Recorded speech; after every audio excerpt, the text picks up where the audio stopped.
Good afternoon, everyone. My name is Sharon Pollock, and I am an ESCALATE TA coach. And I'm very happy to be offering to you all this wonderful session on the power of language. I'd just like to introduce our presenters today. The first one is Latricia Miles, who is the manager of treatment adherence at Kansas City Care Health Center.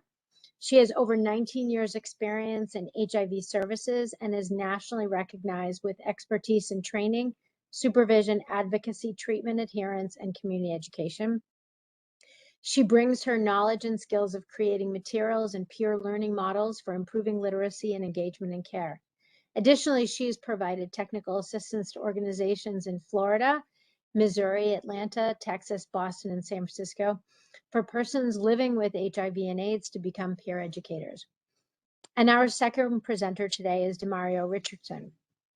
Demario works at Casey Care as the retention and care peer educator.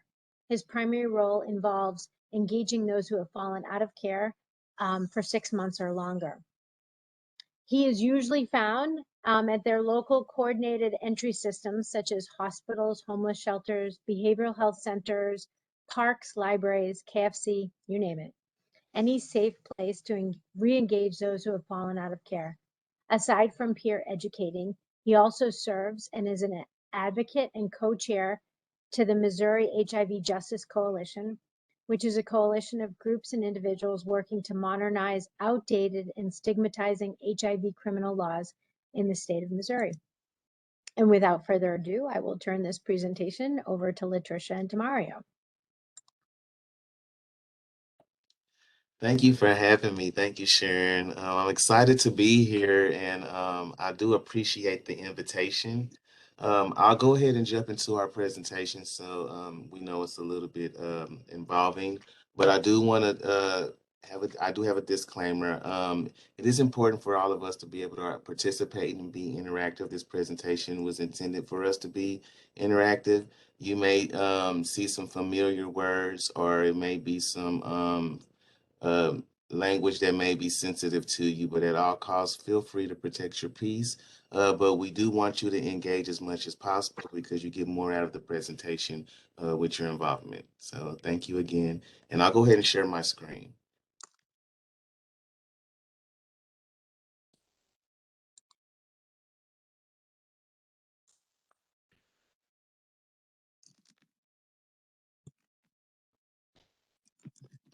All right, are you able to see my screen okay? Yes, we are. All right, great. So today's discussion will be over the power of language, strategic communication for leaders. Again, thanks for that introduction, Sharon. Today, our objectives will be able to understand the history of language in relation to HIV and other chronic illnesses. We'll be able to define what HIV-related stigma is and its impact on HIV prevention, treatment, and care. We'll also compare what stigmatizing language is versus empowering language. And then we'll identify the concept of what people first language is and its impact, potential impact. So as we see, language is definitely our foundation. One of the foundations of community is language. Language is ever evolving, right? Just like humans, it changes over time. Language it definitely influences how we feel and how we react to things. It can come from our upbringing, our environment, whether it's verbal or nonverbal. When we look at biased language, it of course refers to words and phrases that are, hurtful or considered prejudice. It can be demeaning and, and it represents exclusion in some form or fashion. So as we all know, language definitely helps shape our world. It can describe and give meanings to our lives. And it definitely can destroy or empower by the way that we use those words. So the next slide from Desmond Tutu, he once said that language is powerful. Language does not just describe reality, language creates the reality that it describes. And I have a quick example for you. Every morning I like to get up and I like to watch motivational videos because it motivates me and it reminds me what my goal is and what I want to do every day and to stay in that. But I came up on a motivational video with Steve Harvey. If you guys know, he's a famous comedian. He hosts Family Feud. However, in the story, he was saying that he met a guy in the midst of his journey. He was working odd jobs, and the guy will come to him and say, "Hey, Steve, you're a great guy. The day is good. We're going to get through the day. Everything is good." He was very enthusiasm, and he had a lot of good spirit, and he seen a lot of goodness in it. But Steve would answer every day with like, "Yeah, okay," because in his mind, he felt if I stayed out the way and I worked these odd jobs, then I can get where I want to go regardless. Was after so long, the guy came to Steve and said, "Hey, Steve." He was a lot older. He was like, "I'm not coming to you every day to tell you that you're great, and I see you and I greet you with the days the way that I do because I have to. It's because I want to. I see who you are. I see the success in you." So Steve, he's like, take upon these days, the next days, and just practice waking up every day and answering to the day. You can't have a good day unless you answer the day with it. So finally, Steve said, "I'll go ahead and take that on." And he took it in consideration. And not only did he start meeting this guy with the same energy, "Hey, what's going on? We're gonna have a good day. We're gonna knock this week out. We're gonna enjoy it." He started practicing that with others. And within 3 weeks, he received his first contract with the Kings of Comedy, which was his biggest contract. And now look at him. He's the host of one of his TV shows. He has a court show, and he's successful. And I say that to say that's just an example of what power of language is. If you wake up with a nasty thought for the day and you feel like you can't do it, 9 times out of 10, you're probably going to have a nasty day. But if you answer the day with success and positivity and optimism, it's more likely you're going to have a great day. So that's just an example of what power of language is. So, what is cultural humility? So, I'll go ahead and play a video for you guys real quick to that discusses what cultural humility, and I'll be right back with you.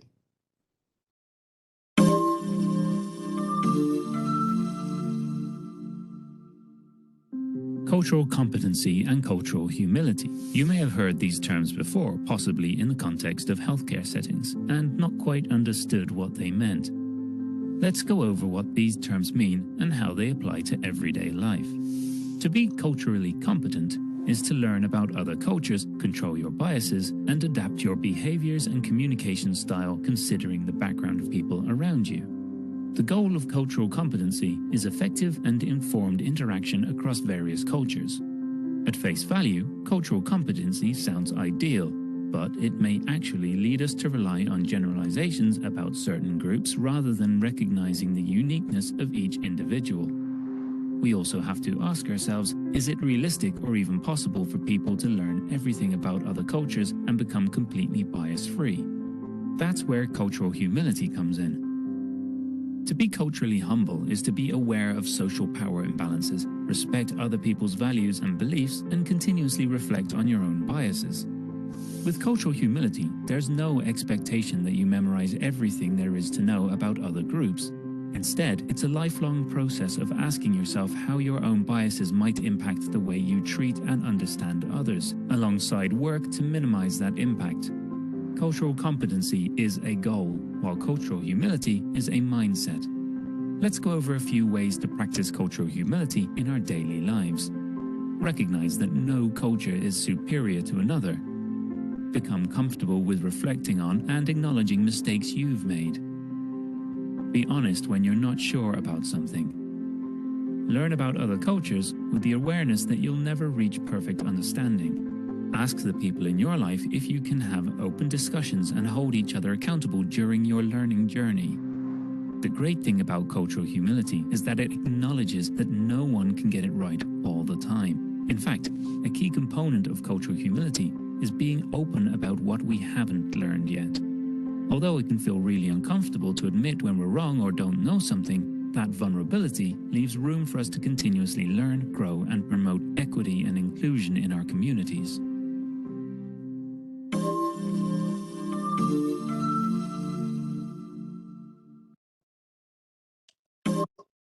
So as we can see, cultural humility is definitely a journey, right? So as the slide states, competency, excuse me, versus cultural humility. Cultural competency basically deals with a set of congruent behaviors and attitudes and policies that can come together. And in short, it definitely focuses on awareness and attitude and knowledge and skill set, whereas humility basically it's a reflection of oneself to gain a deep understanding of what other cultures may be or what they not knowing the willingness to know that there's different other cultures and other different people in the world. So on this next slide, this gives you a visual about current realities, culture, current realities. And what this does is just show us that I think everyone can identify with this, right? Everyone has relationships, whether it's friendships, intimate relationships, friends, associates. When you look at social realities and roles and work responsibilities as well. But what this shows us is basically everyone has the same realities, but they're experienced on different levels. Like my cultural reality may be different from my counterpart, such as let's say my white counterpart. And I've experienced that on a personal level, but that's just something to be aware of. And it just what this does, it doesn't show us a challenge. It just really basically shows us that there is differences within different cultures. All right. So on this next slide, can anyone identify what inner heckler is? If so, you can feel free to drop in the chat box. But this inner heckler words, I feel we all have experienced this in one way or another. Those are those words that tell you that you're not good enough, that you can't, I shouldn't. And I'm going to drop a link in the chat box. And if you guys can log on to mentormeter.com if you have a website. It's all confidential, but we're all going to participate in this because we all experienced this. Like again, whether it's from childhood, yesterday, or this morning, we experienced those inner heckler words. And this exercise is just to show us that we all experience this and go through it. So if you receive the link in the chat box, then we can go ahead and log into the Mentimeter. Second.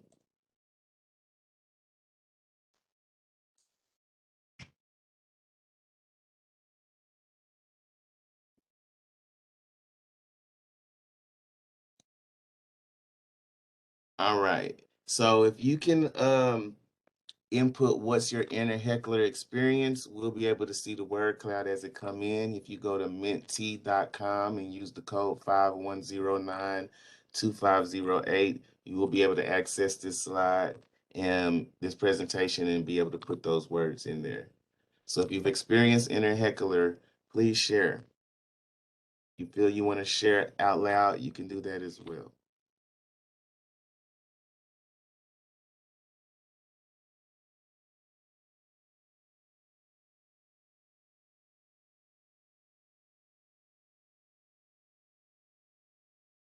We need to see those negative words that you may have experienced. Oh, I see. okay. Okay, that's not the best. 100% only. Be perfect. You got participating. Lanky, too tall. What if it goes wrong? Incompetent. All right. So thank you guys for participating. This just goes to show that we all experience those inner heckler words. And for some of us, that's why we are successful and why we're where we're at today because we chose the latter part. I see overachiever, self-doubt, extra. All right, thank you. I'll go ahead and go into our next slide, you guys. Appreciate that. And at the end of the presentation with Mr. Trisha, we're going to definitely replace those words with I am because there have been studies to show that when you release those type of words, it does something on a different level. Are you guys able to see the slideshow?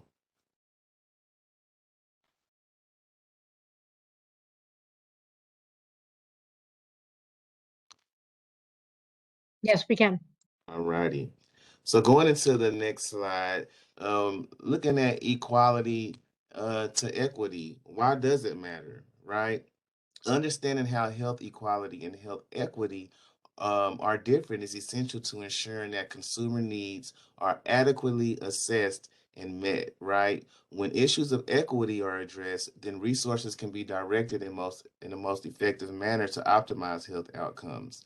Providing equal resources to all isn't just the answer to reducing the health disparities gap. Instead, we need to look at the underlying issues and the individual needs of underserved and vulnerable populations, and it must be effectively addressed. So if you look at the picture or the presentation with the tree, and then you can see, I'm not sure if this is my left or you guys is right, with the three people trying to reach towards the tree. Well, they all have the same stepping stone to get to the tree, but still everyone can't get to it, right? So that's equality. And then when you look over here at equity, and you see that the step stools have been, um, you know, adjusted to accommodate those that can't reach the tree, and that's what equity. So in some instances, we do have to ask ourselves: do we need equality or do we need equity? Now look here at the bottom, as you can see at the top in the purple, this woman is in a wheelchair. Is riding a bike. She's not able to access the bike because she is in a wheelchair. And then you see the guy next to her, he's too tall for the bike in some form or fashion, so he can't comfortably ride it. And then if you see the child in the front, the bike is not really even equipped for her size or his size. But then when you look at the bottom, so everyone is riding a bike, but the bikes are accommodating their abilities versus their disabilities. So again, this is an example of what equality and equity looks like. So we're going to get into defining what stigma is. Can anyone share any experiences they have had with a stigma? Stigma refers to negative feelings, beliefs, and behaviors directed towards an individual or group due to a particular label or characteristic. Basically disqualification from full social acceptance. I've been in a situation myself where I've been stigmatized because the way I identify. I'm a young black gay male who's positive. It's very intersectional for me, and I can give a lot of examples of the stigmas that I've experienced, but I would love to hear from anyone that's willing to share one of theirs. Anyone? At this point, all of the attendees are muted, so feel Okay. free to share your experiences in the chat. Sure. Sorry about that. Okay, great. Well, go ahead and share it in the chat, and we can identify and address it at the end of the presentation. So I'll go into our next slide, and that's defining what HIV-related stigma is. When we look at HIV-related stigma, it refers to prejudice and discounting and discrimination. It makes you feel some kind of way, right? When you look at what about those that are directed or perceived to have HIV, such as those that work in our healthcare centers, our MAs, our case managers, our any type of other staff maintenance. You have to understand that people living with HIV also don't only experience stigma. Those that are there, that are perceived to have it experience as well. So when we look at social stigma and what it refers to, it refers to extreme disapproval or discontent with a person or a particular group. For me, this always reminds me of our transgender community. Just because someone decides to walk in the truth, they have been, they have so many barriers to receive the basic access to care that they need. But this just gives you an example of what HIV-related stigma is as well. So our stigmatizing language is defined as language that perpetuates myths and stereotypes, right? When you look at how the media have portrayed what HIV was back in the 80s and 90s, it was fear mongering. Even when it comes to the laws, everything was based around fear. They perpetuated as a, nasty, deadly disease. And of course, we know of today that people that live with HIV can live long, healthy lives. Yes, you also have to pay attention about the way that you describe someone with a disability, by, identifying them with their nouns first, such as HIV related person, or um, bipolar, anything dealing with mental health. We have to be aware that we have to dilute those demeaning or outdated words that still are prevalent in our society today. Because as we know, again, science has changed a lot, and we have came far with our journey in HIV. So why does language matter? Language matter because people experience it, and they experience it on different levels. Whether it's oppression, it could be stigma, it can be discrimination, and all that can be based on the gender, the race, sexual identity, and even socioeconomic status. So the way that we speak to one another and how we perceive one another, it matters. That's why language matters. It affects one's self-worth and how they feel about themselves. That goes back to that inner heckler word. So the way we speak, again, it really matters. That's why language is important. So these next words that we're going to see, if you can utilize the chat box, I'm sure we've either experienced it or know someone that have experienced these negative words. And for me, I do feel like these words hold negative weight. These words are the words that still describe what HIV is today.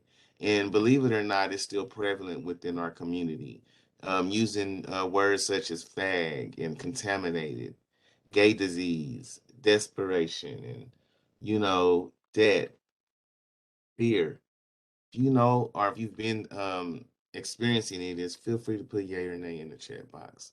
But this just again shows that these words are still prevalent within our community, and it take for vessels of people like us, vessels of education and healthcare workers to change that stigma.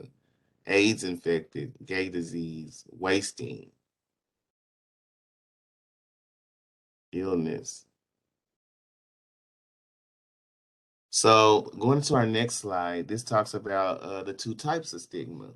So when we look at stigma, we definitely have to look at it from two different point of views. When you look at it on an internal perspective, stigma comes from self-judgment. That's that inner heckler I was telling you about, that negative self-talk that we hear in our heads. And that typically is developed by our life experiences and the environment that we grew up in. And sometimes it can be difficult to change because sometimes it becomes a part of our makeup. When we look at the external part of stigma, it comes from what we hear from others. I read a study, I believe in Harvard, it says like 78% of the things that um, we take in come from what we hear around us. So just imagine what we hear from our parents or what we hear from our friends, family members, neighbors. What about healthcare providers? If a healthcare provider come in and say some things that's not really factual, and it's based off a stigma, just imagine what that person can carry.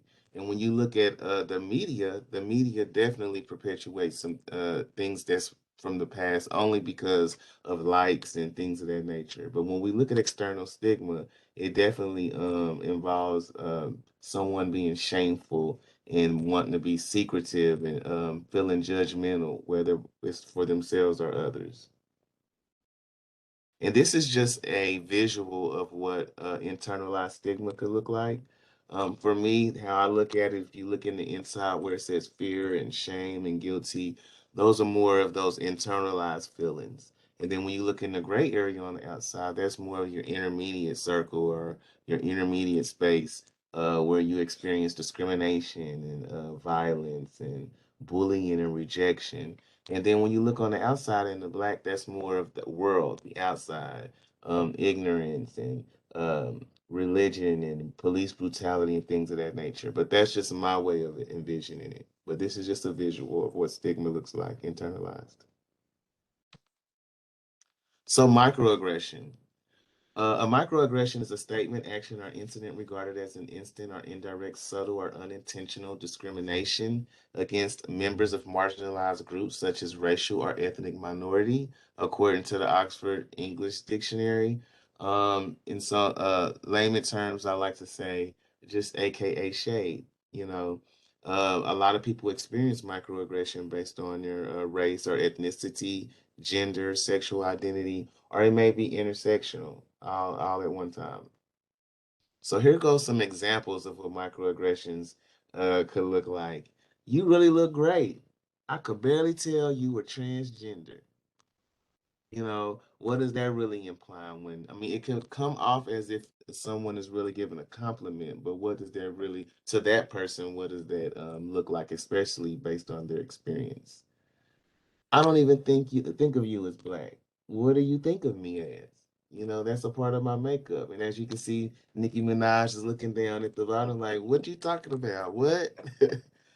I forgot you were gay. You act so straight. You know, what does gay and what does straight look like? Now, there's masculine and feminine, but what does gay and straight look like? So these are some examples of what microaggressions are. Now, here's some more examples. You have a mental disability. You seem perfectly normal to me.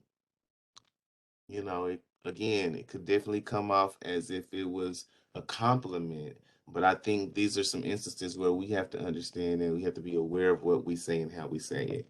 Why haven't you found a husband yet? You know, we know a lot of women that dedicate their time to success and may want to be successful before they want to be in a relationship or be in a committed marriage. So asking that to a woman, what does that imply? Do you know where I can buy the marijuana?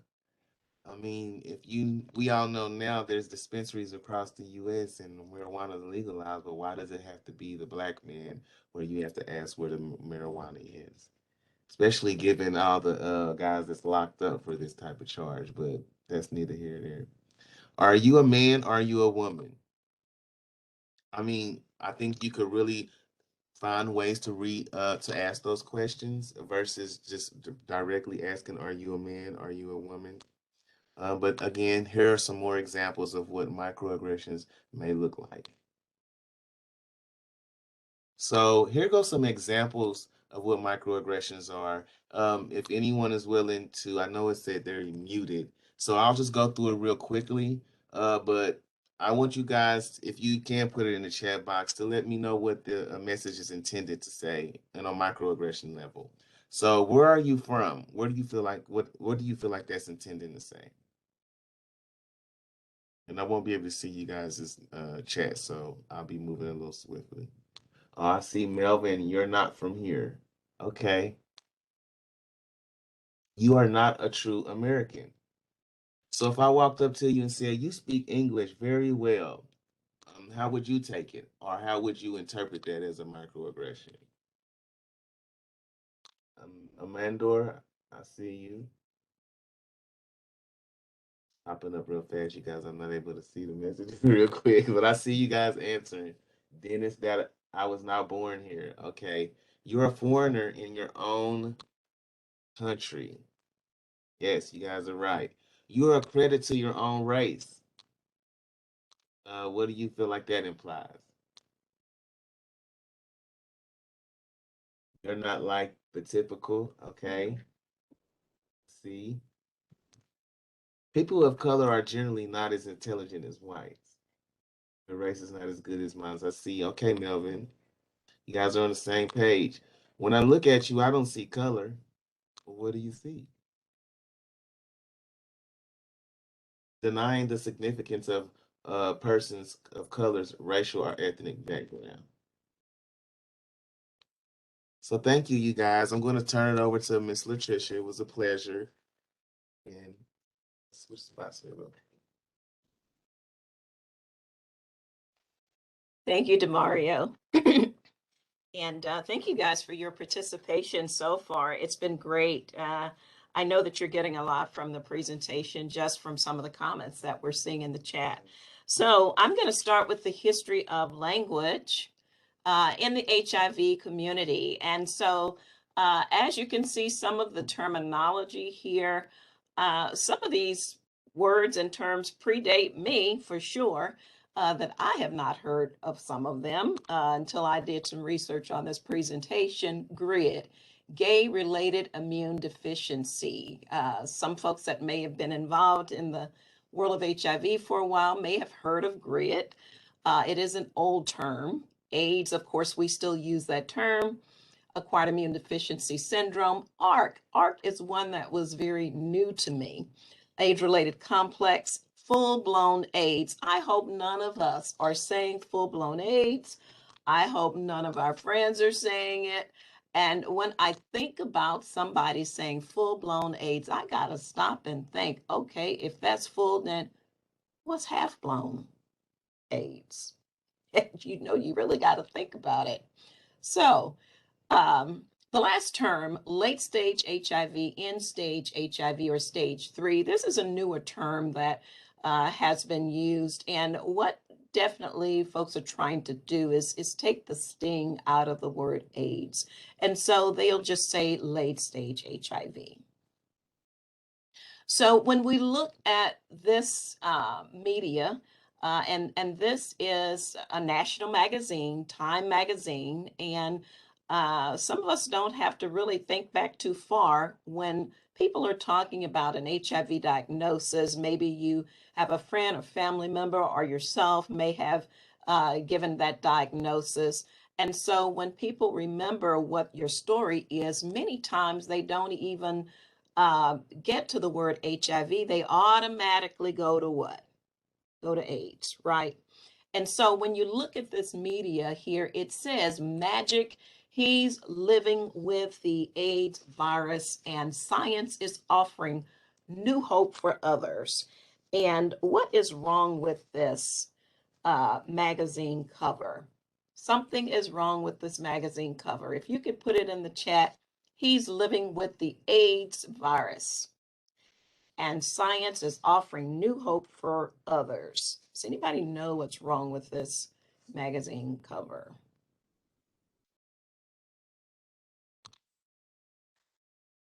That's right, Julia. AIDS is not a virus. AIDS is a syndrome, right?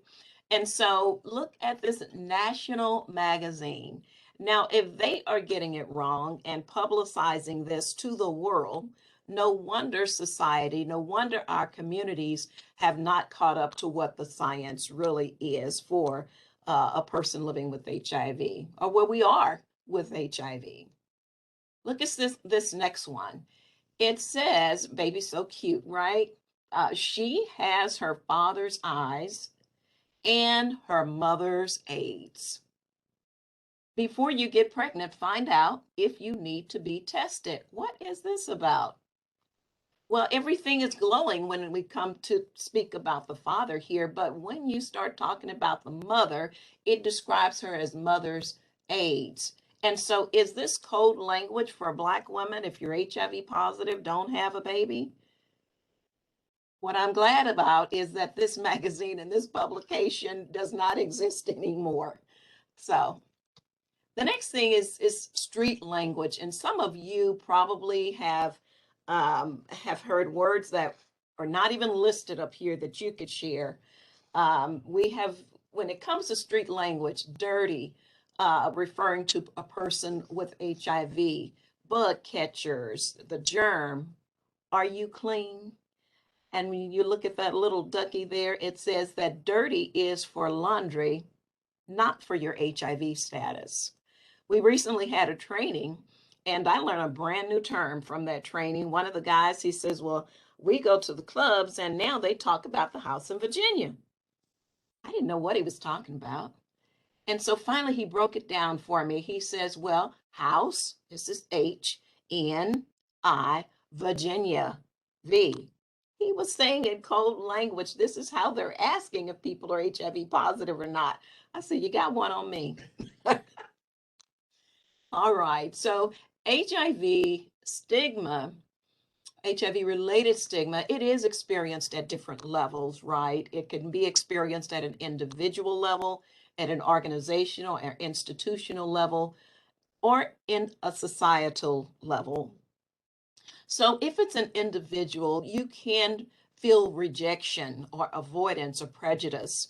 A person can experience violence. I'm originally from Houston, Texas, and reading articles and hearing stories about a person that was living with HIV that had exposed their partner, and they murdered the person um, because of the exposure. That was ignorance of not knowing where HIV had come. And the person did not even, they didn't contract HIV. But of course, you know, the damage was done. It was plastered all over the newspaper, and just tragic for that family. There could be mandatory testing without prior consent. And you may be saying, well, they can't do that. Well, we had our neighboring state. We are in Missouri. However, our neighboring state of Kansas tried to pass a law that first responders would be able to test folks, say that you're in an accident, you're unconscious, you're not, you know, sure of your surroundings, then I should be able to test you as to whether or not you're a person living with HIV, whether you're HIV positive or not. And so once the community found out that this was going on, a law that they tried to pass in the dead of night over a weekend where there's a holiday, we just had an uproar. There was an uproar from the community. And when we started talking to them, they said, oh, that's not what we meant. And we're saying that that may not have been what you meant, but this is what this law says to us. And so they did open up a forum for open communication. However, the good thing is that we've not heard from them since. So that was not passed. So sometimes things that come up as possibly good laws that people may want to pass, you really have to look into it and see, is it for the benefit of the whole community? You're not testing anyone else. It can be experienced on an organizational level. Maybe if the name of your organization, of which we do have one here, that's called AIDS of the Ozarks.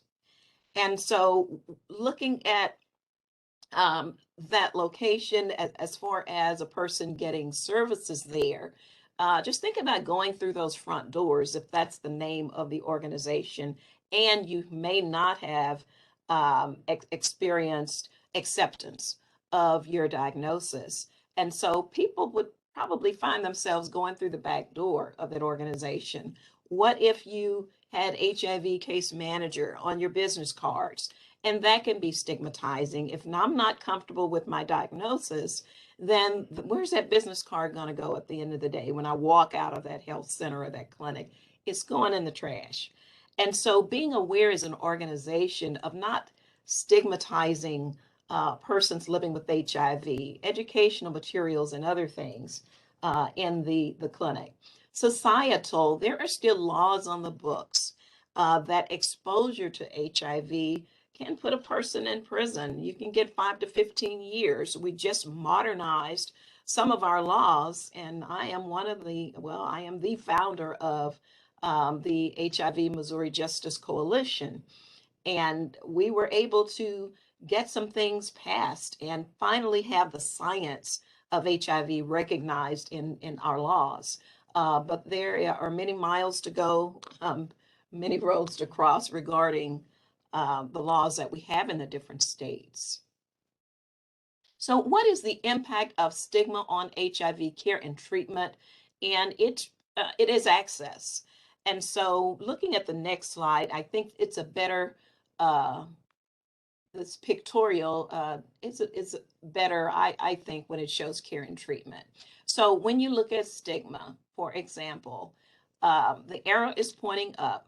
And so stigma may be high when you enter your healthcare facility, your clinic or your hospital. Maybe when I come to that front desk, or maybe even before I get to the front desk, persons are saying, what you here to be seen for?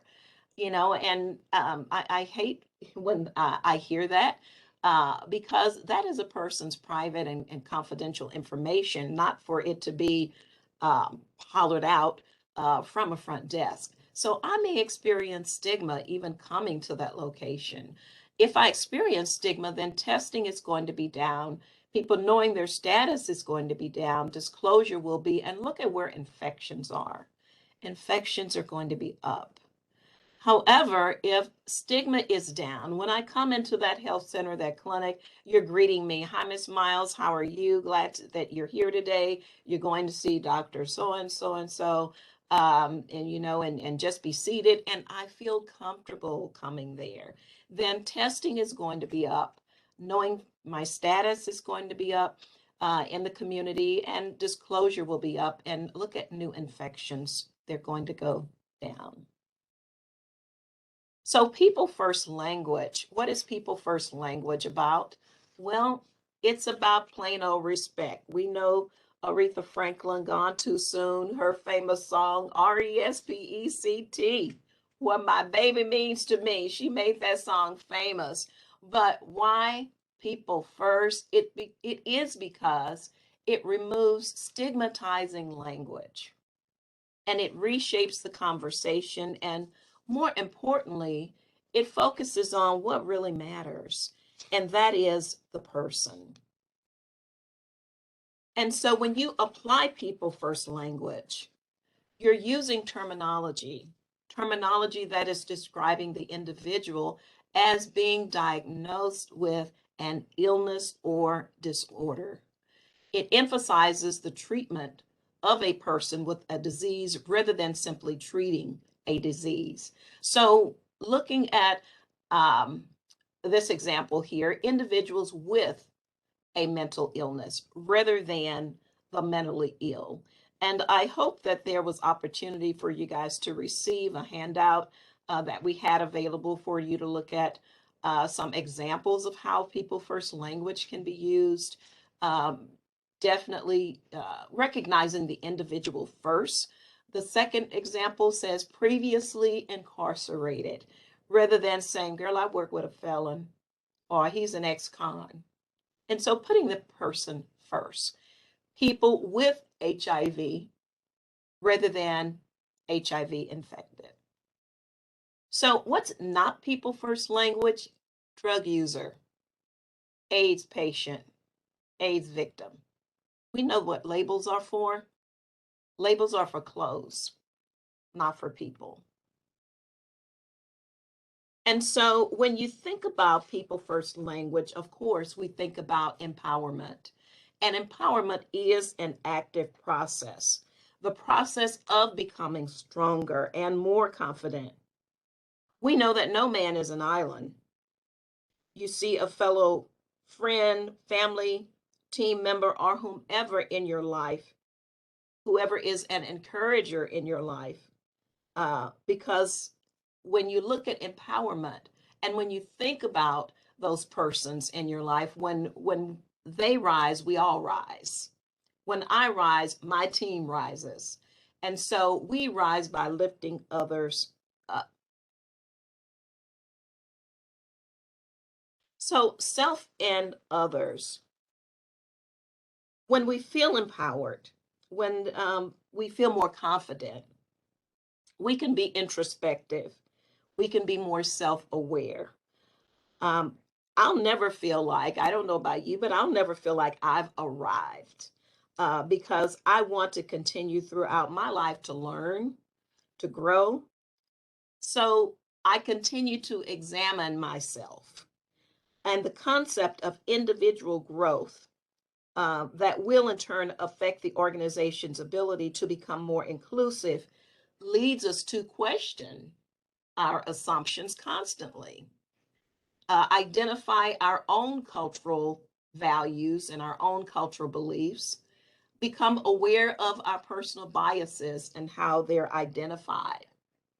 I can not only appreciate my own personal values and norms and cultures, but also respect others that are different from my own.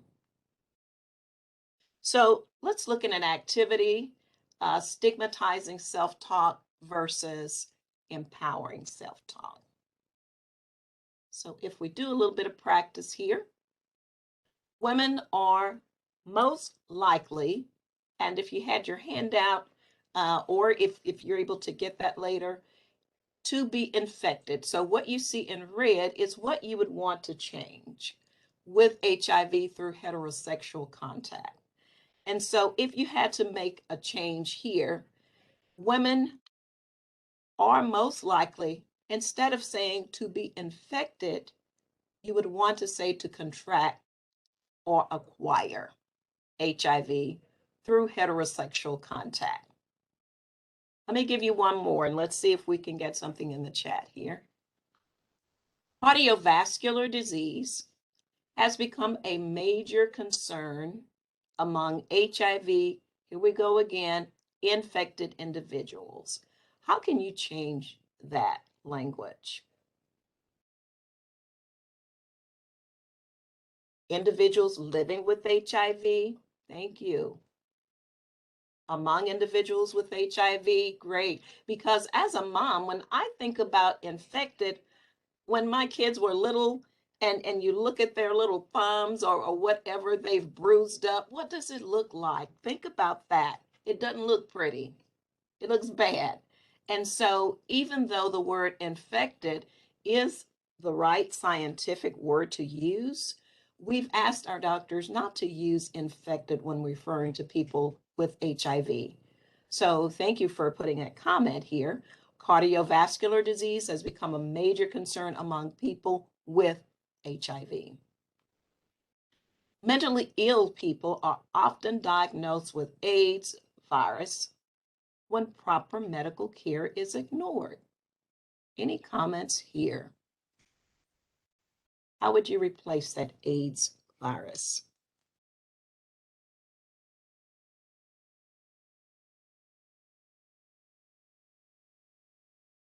All right. So persons with a mental health challenge are often diagnosed with AIDS, and we just say AIDS because we know AIDS is not, you told me earlier, it's not a virus, when proper care is not provided or ignored. So those are just a few examples.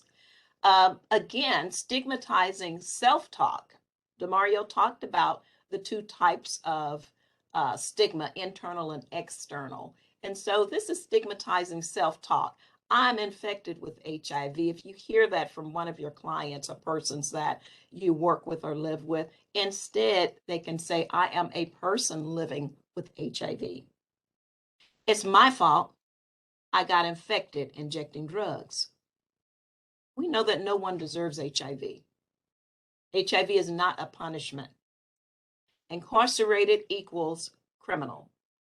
Being incarcerated doesn't define you as a person, nor brand you as a criminal. I think we can all name some movie stars that have been incarcerated before, and they are making millions now. So they definitely aren't branded, and we should not brand others.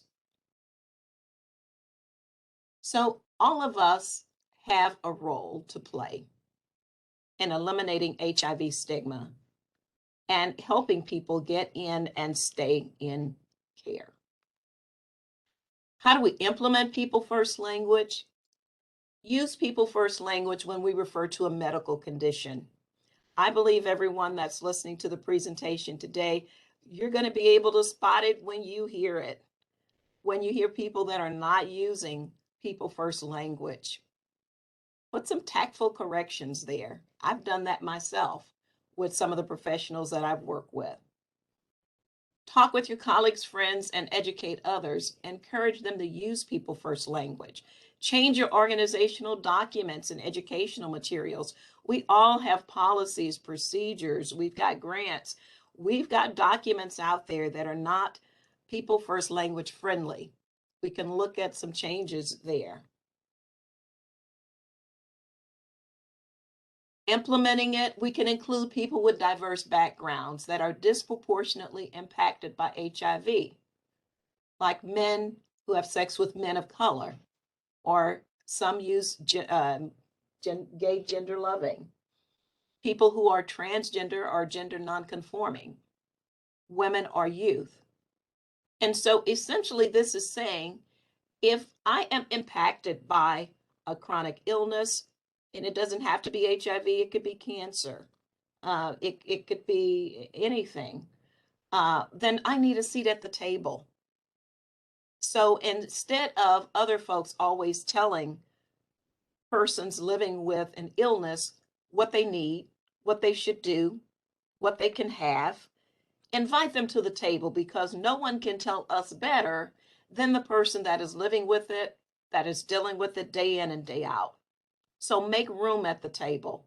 We have a saying, if you're not at the table, then you're on the menu. So this will help ensure that language is culturally appropriate beyond just the issue of HIV. So some of the key points is that language does matter.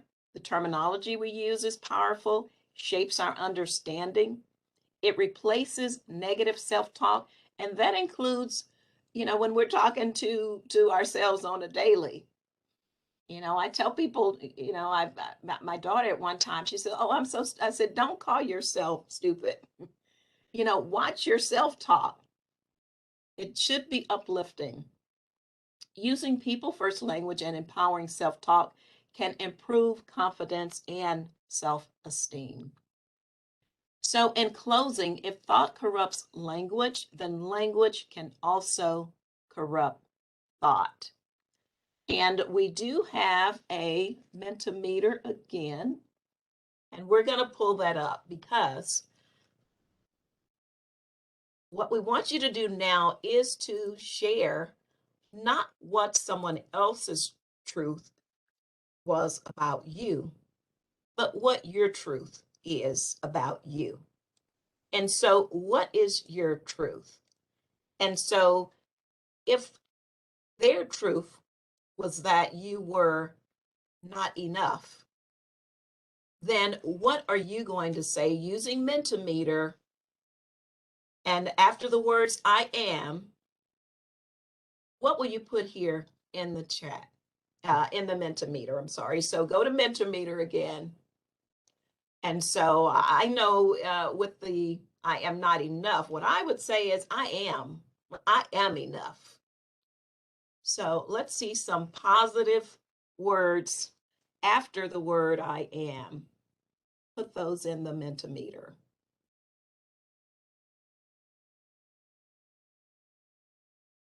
Be sure to go to menti.com and put the code. Oh, there we go. Appreciated. I am confident. I am organized. I love that one. I am smart, competent. Thank you so much. We appreciate you. Thorough, empowered, and vocal. This does end our presentation. Just keep those words coming.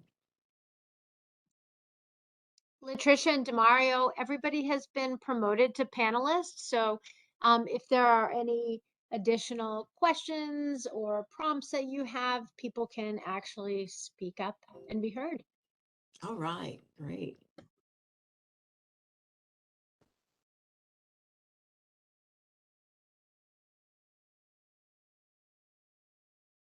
Any questions, any comments? How was this for folks? Did anybody want to share their stigma journey or anything else that we mentioned? Can you hear me? Yes. Actually, I guess I can go to camera here. I'm working with the AIDS Activities Coordinating Office. Hold on one second, in Philadelphia. There we go. Hi. And this was very helpful for us because we actually interview um uh we're a central intake unit for the population who are looking for case management services and supportive services here in Philadelphia, and we're the first line of contact that they have. So, knowing and learning more positive ways to communicate with them is very helpful to us. So, this was good. Actually, our unit manager suggested that we join, and I signed up right away because I want to be able to speak in a way that people feel confident with us as they go on to find the services that they're looking for. Thank you so much, Miss Smith, for that You're welcome. comment. Actually, this is a presentation that Demario and I do on a monthly basis for all of our new employees as well as existing employees that have not gone through our employee orientation. Why? Some folks have never worked with the trans population. Hmm. Some have never worked with people of different genders or sexual identities, and they have not had that exposure and don't know how to communicate. And so, of course, we want people on our staff that is going to be welcoming to anyone that walks through those doors because we're in mid USA, being in Missouri, and we are in the heart of the city in an urban community. So, yes, we take folks through this training so that we can break down some of those stigmas at the get-go. Yeah. So you may want to consider that. Well, thank you very much. And it was a pleasure to attend today. Thank you. Thank you.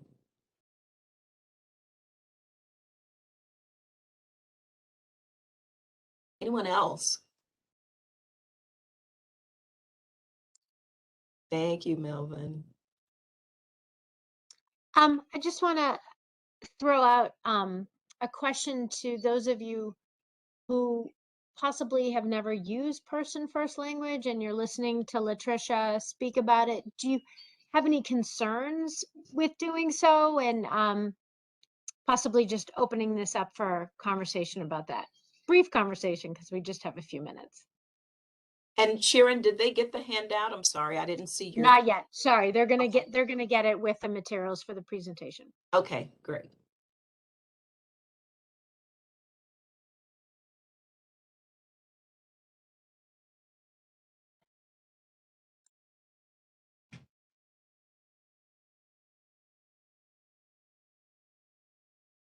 So I'll just jump in since everyone seems to be quiet. I remember being exposed to person first language years ago, and it felt different. There's no doubt about it. You're changing the way you communicate with people, the way you about communicating about people, how you identify people. And while you might not be ready to correct other people, try it on for size first.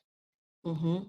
See how it feels to you. It takes some time to getting used to. It really does. Yes, and and sometimes we still make mistakes, but you know what? People are gracious because they know that you're trying. And I heard one person say, don't ask what pronoun they want to use. Ask them how do they want to be addressed. And I thought, oh, that's something different. How do you want to be addressed? So, I mean, we're all learning, right? Absolutely.